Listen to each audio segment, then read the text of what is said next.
Aquí, entonces la primera nos quedó Japón y Francia. Espérenme tantito. Compartir pantalla. Ahí está. La segunda. X fue la organización revolucionaria que protagonizó el conflicto político en El Salvador en la década de los 80. El Frente Farabundo Martí.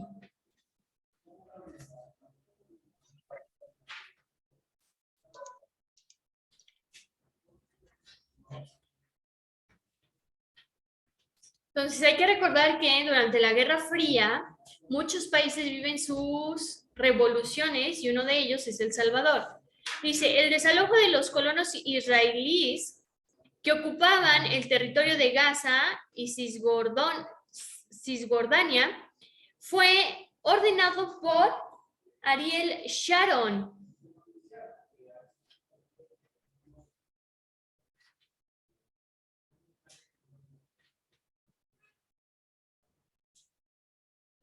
X es el país miembro permanente del Consejo de Seguridad de la ONU,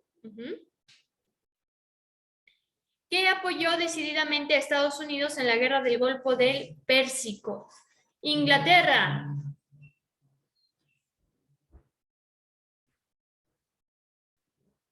Fundó y presentó a la OLP Yasser Arafat. Y gobernante iraní que mantuvo una política pro-occidental, Reza Pahlavi. Por ahí, por si no sabemos, es que a lo mejor y no sabemos cómo se escriben, ¿verdad? Ahí están arribita. Entonces, la número 1, Francia y Japón. La número 2, Frente Farabundo Martí. La número 3, Ariel Sharon. La número 4, Inglaterra. La número 5, Yasser Arafat. Y la número 6, la número 6 es Reza Pahlavi. Ahí ya está por si no sabemos cómo se escribían estos nombres extraños.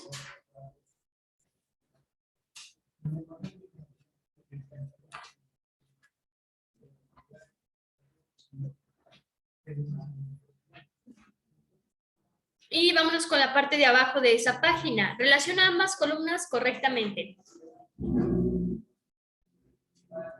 Entonces dice, países de América Latina donde Estados Unidos ha efectuado intervenciones directas en este siglo es Panamá, Guatemala y Nicaragua, inciso D.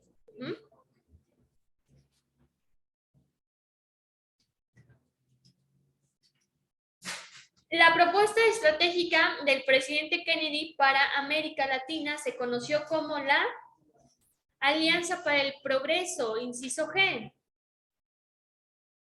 Número 3. En las elecciones de 1990, los sandinistas dejan el poder en Nicaragua. Llega a la presidencia, inciso F, Violeta Chamorro.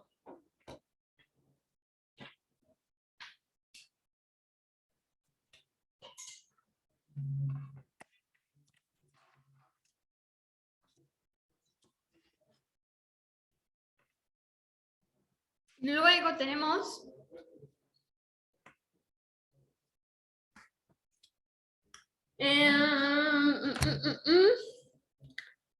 presidente de los Estados Unidos que intentó revertir el proceso revolucionario en Nicaragua. Esto quiere decir, fíjense, la historia de Nicaragua. Vivió una dictadura militar por mucho tiempo. Después esa dictadura militar termina y empieza una dinastía que se convierte en dictadura también militar por parte de la familia Somoza. Entonces, lo que sucedía mucho en los países de Latinoamérica era cuando lograban su independencia, pues no tenían una economía buena. Entonces se tenían que apoyar bastante de la gente de la misma población que contaba con dinero por cuenta propia. Entonces, la familia Somoza era dueña en esa época de 1/4 de toda la riqueza de todo Nicaragua. Entonces los dejan al poder porque pensaron que el dinero lo iban a poner a disposición del pueblo y que económicamente iban a poder salir, y pues todo mal, ¿no? Y después pues sucede la revolución sandinista, y en esta revolución sandinista lo que buscan es implementar un gobierno o un régimen político meramente comunista. Y durante la Guerra Fría se vive que Estados Unidos no quiere que la idea comunista se vaya esparciendo. Entonces, Estados Unidos, ahí le ponemos que es, es James Carter, el presidente en esa época, que pues intenta revertir este proceso. Ajá. Y lo que sucede durante la Guerra Fría es que Estados Unidos aprende a no intervenir militarmente. Entonces, lo que hace con Nicaragua, pues es quitarle los beneficios económicos que le brindaba. Es decir, yo te daba préstamos y créditos, ya no te voy a dar préstamos ni créditos. Luego tenemos fecha en la que se constituyó la Organización de las Naciones Unidas con 51 países fundadores, octubre de 1946. ¿A quién eligieron como presidente de Sudáfrica en sus primeras elecciones libres y fue primer presidente de color en este país? Inciso C, Nelson Mandela, que es también uno de los personajes más importantes en la lucha por los derechos de la gente de raza negra. Entonces, la transición política que vive Sudáfrica, nada más por mencionar, es que Sudáfrica empieza siendo una colonia donde pues se vive el racismo y la esclavitud. Gracias al movimiento que forma Nelson Mandela, y después de muchos años de lucha, logran a la democratización, donde existen los partidos políticos, los civiles se pueden postular como candidatos y el pueblo elige a su presidente. Entonces, quien quedó como primer presidente electo civil en Sudáfrica es Nelson Mandela, y mucho tiene que ver por lo que representó en esa época. Y luego dice, al terminar la Guerra Fría, el cambio de estrategia político-militar del gobierno norteamericano en los conflictos regionales se conoce como, inciso E, guerra de baja intensidad. Entonces, ahí les va, quedó inciso D, G, F, B, A, C y E. El siguiente bloque, que es el bloque 5, habla de procesos históricos actuales en el entorno mundial y vamos a hablar de algunos países. Entonces vamos a hablar de Yugoslavia, Checoslovaquia y la Unión Soviética, y para eso sí les voy a compartir presentación, porque de eso sí se guardó la presentación. Entonces, veamos que Yugoslavia, vamos a ver qué sucede con Yugoslavia. ¿Cuál es la historia que tiene Yugoslavia?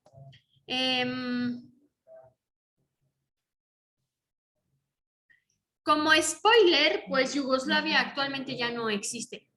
Ya dejó de existir. Y vámonos viendo a grandes... primero vámonos con... Yo creo que va a ser importante primero ver a la Unión Soviética. Entonces me voy a mover aquí y me voy a ir... ¿Qué sucede con la Unión Soviética? Entonces, hablando un poquito sobre la historia de la Unión Soviética, en 1917 surge la Revolución de Octubre y se da el nacimiento de la Unión Soviética. ¿A qué nos referimos con la Unión Soviética? Que varios países deciden unirse para formar un nuevo país consolidado por varios países. Entonces tenemos que dentro de la Unión Soviética pues también estaba Letonia. Por acá se nos menciona que estaba Letonia, Lituania, Estonia. Entonces la Unión Soviética estaba formada por varios países, pero quien tenía más peso en la Unión Soviética era sí o sí Rusia. Por eso muchas veces en la actualidad decimos que la Unión Soviética equivale a Rusia, porque era quien tenía más peso en esa Unión Soviética. ¿Por qué tiene relevancia la Unión Soviética? Porque durante su existencia marcó el curso de la dinámica global por más de 70 años.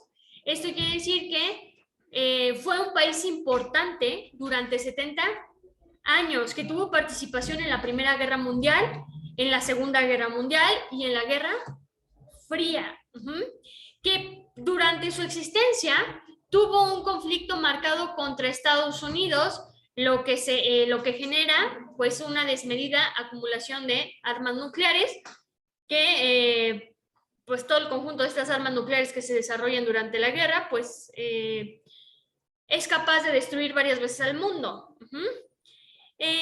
Porque también tiene relevancia porque la URSS en su momento intenta ir en búsqueda de crear esa sociedad más justa mediante su sistema político económico que es el comunismo. Y que porque por primera vez en la historia se tenía otra opción en cuanto a cuestiones económicas, sociales, culturales y políticas. Esto quiere decir, ya no solo es el capitalismo, sino que tenemos de dónde escoger. Hay otra opción para poner en nuestra política. ¿Cuándo cae completamente la Unión Soviética? Pues cae en 1991. En 1991 cae la Unión Soviética, el 8 de diciembre. Y tenemos 4 teorías sociales que intentan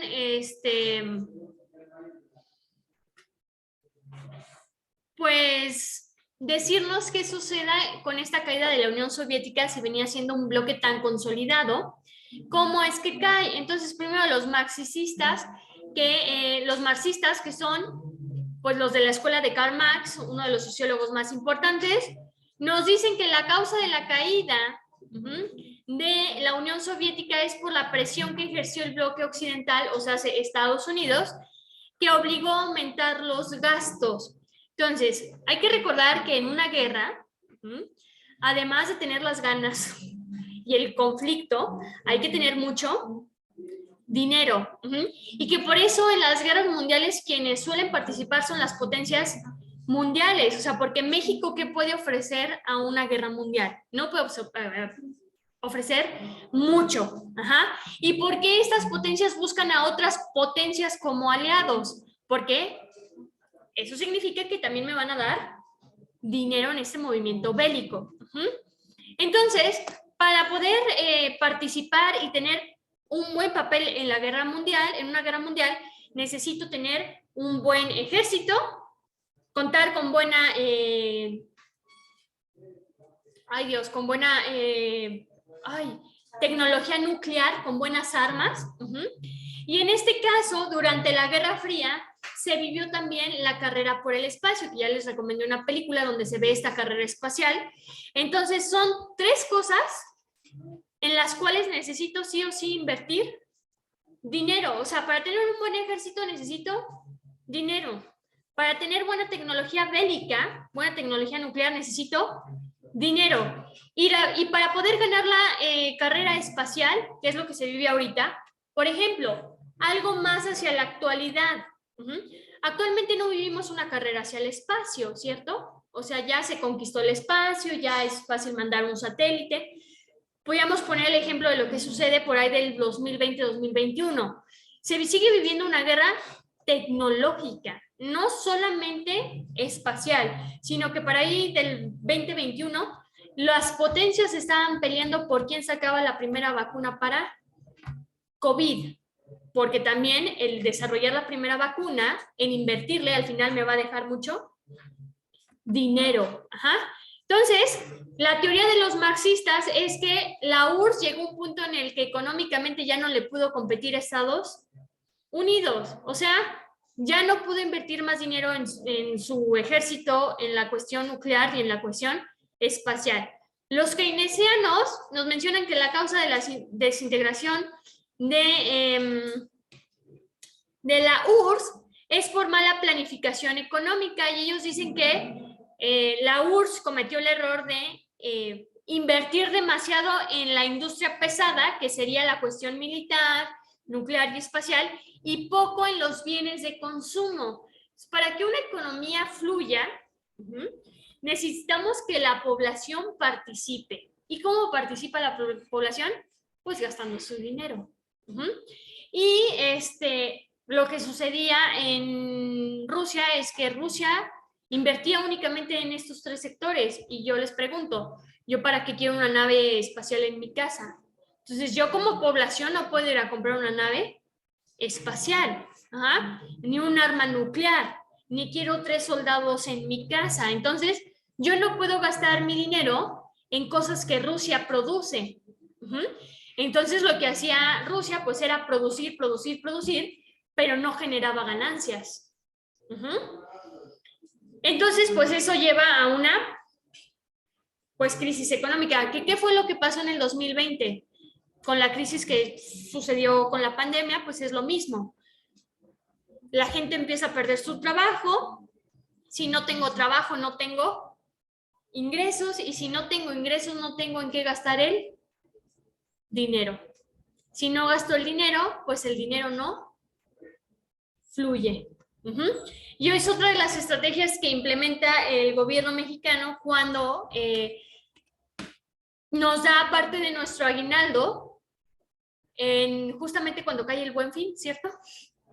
¿Para qué? Para que lo gastemos y que ese dinero no se vaya a una cuenta de ahorro o abajo de nuestro colchón, sino para que ese dinero se gaste durante ese fin de semana y entonces la economía tenga un levantón. Luego los estructuralistas nos dicen que pues el error de la URSS fue no poder pasar de un desarrollo extensivo a un desarrollo intensivo. ¿Y qué es el desarrollo extensivo? Se dan de cuenta que antes no se conocía lo que hoy llamamos como optimización. Entonces, hoy todo proceso que hagamos, tanto en la industria como en nuestra vida cotidiana, sí o sí lo que nosotros buscamos es una optimización. ¿Qué es la optimización? Pues es utilizar menos para generar más. Eso es la optimización. Y les digo, lo podemos ver en nuestra vida cotidiana, que nosotros también optimizamos. Es decir, a ver, descubrí una manera más rápida de hacer hot cakes. Me quita menos tiempo, utilizo menos ingredientes, pues la ocupo. Lo mismo en la industria. Entonces, antes de que se conociera la optimización, la industria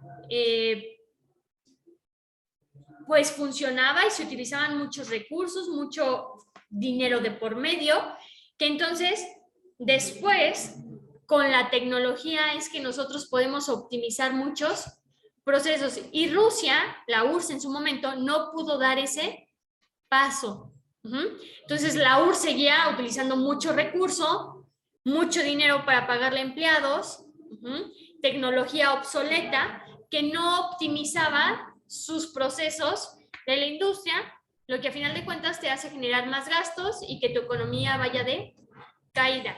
Y por último, los neoliberales, tenemos que nos mencionan las causas intrínsecas al sistema económico, que sin competitividad hay menos productividad.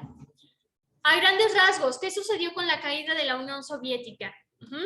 Pues tenemos que su fin marca también el fin de la Guerra Fría, porque al despertar con la noticia de que la URSS no existe, pues Estados Unidos dice, ¿y ahora a quién se la hago de pleito? Pues ya no está la URSS. Y lo que fue sucediendo es que los países que conformaban la URSS fueron solicitando su independencia. Se fueron independizando entre el año 1990 y el año 1991, que para 1991, en diciembre, se declara la inexistencia de la URSS, se forma la Comunidad de Estados Independientes y pues ahora sí que la URSS empezó a vivir lo que juró destruir durante la Guerra Fría. A la URSS no le quedó otra opción más que abrir sus puertas al capitalismo. Hay que recordar que la Unión Soviética era meramente comunista, un comunismo extremista, que al término de la Guerra Fría, al ya no contar con buena economía y con dinero, le tiene que abrir la puerta al capitalismo. Y entonces se empiezan a promover las elecciones, la parte de la democracia, se empieza a dar paso a que exista la libertad de prensa, porque una de las características de los gobiernos comunistas es la falta de libertad de expresión, Y más aparte se empezó a permitir la privatización de la economía. A estos países pertenecientes de la URSS no les quedaba de otra más que abrir el paso a la privatización. ¿Por qué? Porque el Estado ya no tenía dinero, ya no tenía cómo solventar la economía, entonces la opción es pedirle a privados que sí tienen dinero, pues que se metan. Y entonces con esto, pues ideas que son meramente el capitalismo se implementaron en la URSS. Y es así como cae la URSS. Que podemos decir que actualmente Rusia sigue teniendo conflicto con Estados Unidos, ¿cierto? Vamos a ver qué pasó con Yugoslavia. Entonces, en Yugoslavia, que les dije que el spoiler es que Yugoslavia ya no existe. Yugoslavia es lo mismo que la URSS. Es un país que se formó con el acuerdo de 6 países. Esto quiere decir que Yugoslavia estaba conformada por 6 países, que ahorita vamos a ir hablando de cada uno de estos países que conformaban a Yugoslavia. En 1980 fallece Josip Broz, que era quien mantenía cohesionado al país. Esto quiere decir que su gobierno era el que mantenía a todos estos 6 países unidos y que no existiera conflicto. Con la muerte de este personaje en el mismo año, empiezan a resurgir los nacionalismos. Estamos hablando que Yugoslavia estaba conformada por 6 países. Eso quiere decir que en Yugoslavia existía la presencia de muchos grupos étnicos y de muchas religiones, que por mucho tiempo estuvieron calladitos porque Josip Broz lo supo hacer bien y los mantuvo cohesionados, pero que con su muerte esos nacionalismos empiezan a resurgir y entonces pues todos quieren el poder, ¿cierto? Por una parte, Eslovenia quiere el poder, Croacia, Macedonia, Serbia quieren el poder. No se llega a ningún acuerdo y en 1991 Eslovenia y Croacia declaran su independencia. Entonces se separan los primeros 2 países de todo Yugoslavia. Igual, para 1991, la mayoría de los macedonianos aprueba su independencia, entonces Macedonia también se independiza. Entonces en Yugoslavia quedan pues 3 países, pero seguía existiendo porque 3 países pues seguían de acuerdo con pues con esta unión. Para 1992 es cuando se hace efectiva la independencia de Eslovenia y Croacia. Fíjense, lo que sucede en muchos países que declaran su independencia es que pues ellos la declaran, pero otra cosa es que te la otorguen. Entonces yo me puedo declarar independiente, pero hasta que realmente me dicen, ¿sabes qué? De forma escrita, si eres independiente, ahora sí ya lograste tu independencia. Entonces, para 1991 ellos se declaran independientes, pero es hasta 1992 que efectivamente se les otorga esa independencia y entonces Eslovenia y Croacia y además Macedonia ya son países independientes.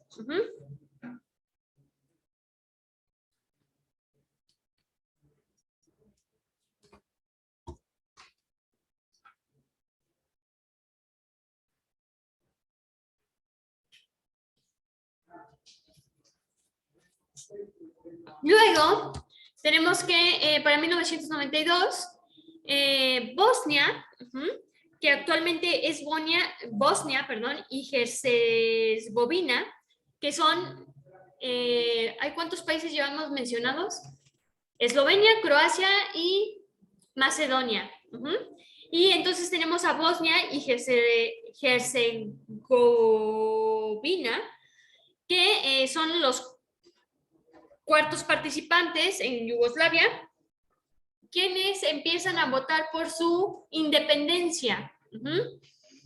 Debido a que no se llegaba a ningún acuerdo, en 1992 empiezan las migraciones debido a este conflicto. O sea, los grupos étnicos no se ponían de acuerdo, había conflictos internos entre estos grupos étnicos, que lo que sucede pues es migración, que es una de las consecuencias de cualquier movimiento bélico, ¿cierto? De cualquier conflicto. ¿Qué está sucediendo ahorita en Ucrania?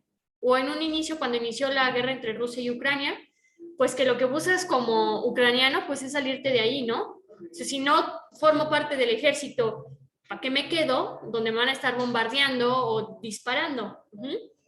1995, Serbia, uno de los países que todavía conformaba parte de Yugoslavia, inicia la limpieza étnica y decide empezar por los musulmanes. Dice, si no llegamos a un acuerdo siendo diferentes grupos étnicos, pues lo mejor es limpiar y que solamente quede un grupo étnico y entonces ahora sí nos ponemos de acuerdo. Entonces se inicia con los musulmanes.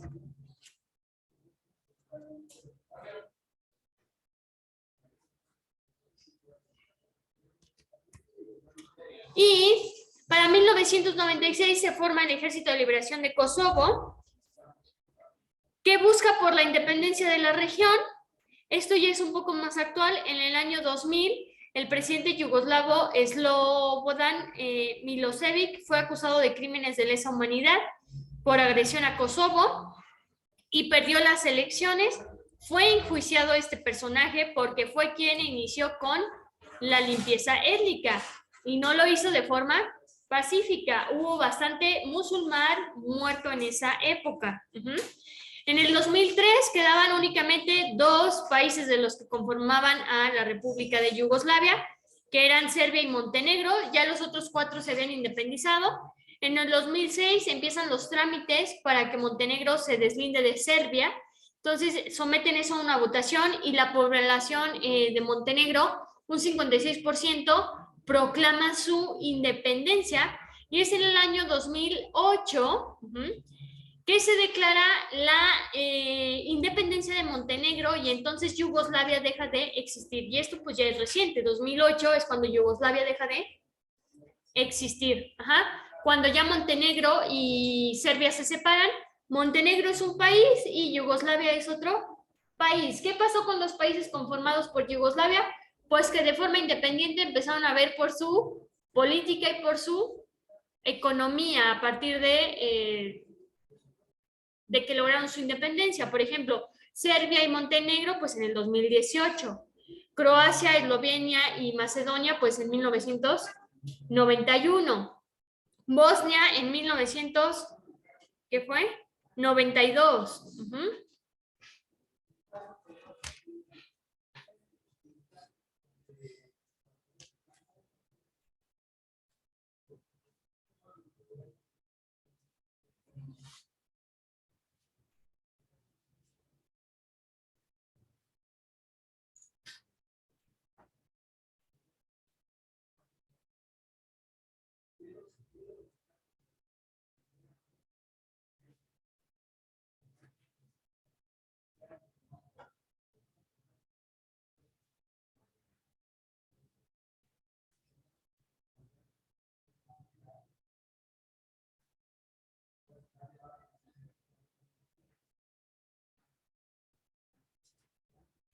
Y por hoy le vamos a dejar aquí en Yugoslavia. La próxima clase vamos a abordar a Checoslovaquia.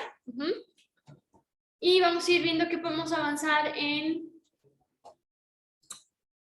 la guía, que ya estamos por terminarlo, ¿cierto? Nos faltan únicamente 3 páginas, ¿sale? Entonces, le dejamos hasta aquí y continuamos la próxima clase digamos que con Checoslovaquia y también hablar un poquito de qué sucede actualmente con las nuevas potencias mundiales. Tenemos por una parte China, India, Brasil, Rusia, Estados Unidos.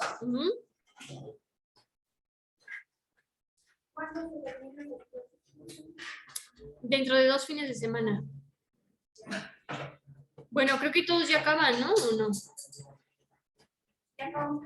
Sus materias, ¿o no? ¿No? ¿Otro mes? El próximo mes. ¿Y ya todos los demás acaban? Sí, porque yo esas materias son las finales. Ok. Bueno, ya sería todo por hoy. Nos vemos el próximo sábado. Y la materia termina en 2 sábados, nos quedan 2 sábados, ¿sale?